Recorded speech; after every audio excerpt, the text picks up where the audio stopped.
যখন ফ্রি বলবো তখন আমার রিপিট।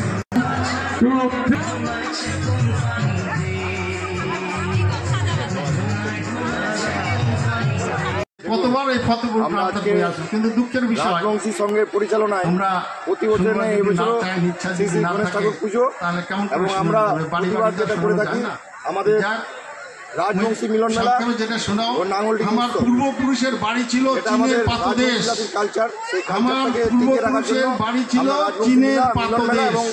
চীনের পাদদেশ থেকে পর্যায়ক্রমে আমার মানুষ অর্থাৎ আমার পূর্বপুরুষ চলে এলো মিথিলা মগধ। সম্মান যাপন করি এবং তাদের মিথিলা মগধ মানে কোনটা?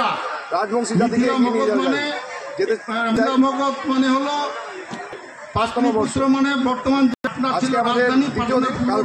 আমাদের শেষ প্রোগ্রাম 3 দিন ধরে এই প্রোগ্রাম চলে। এই পাতলিপুত্র চলে এলো আমার নাম নিরঞ্জন মণ্ডল থেকে, অর্থাৎ আমাদের মানুষ রাজবংশী এক জায়গাতে স্থায়ীভাবে বসবাস যেগুলো হারিয়ে বসে চলেছে। যেমন আমাদের একটা সবাই যাযাবরে যে কোনো জনগোষ্ঠীর মানুষ আমাদের একটা জীবনযাপন করতো। সেই প্রোগ্রামটাকে টিকিয়ে রাখার জন্য আমাদের এই মেলা, মিলন মেলা, রাজবংশী মিলন মেলা এবং নাঙ্গলটি উৎসব, বিভিন্ন সাংস্কৃতিক অনুষ্ঠান, বিভিন্ন রাজবংশী কালচার এবং বিভিন্ন বক্তব্যের মাধ্যমে রাজবংশী সংস্কৃতি নিয়ে যাওয়ার জন্য এই প্রোগ্রাম করেছে। সেই মিথিলা মগধ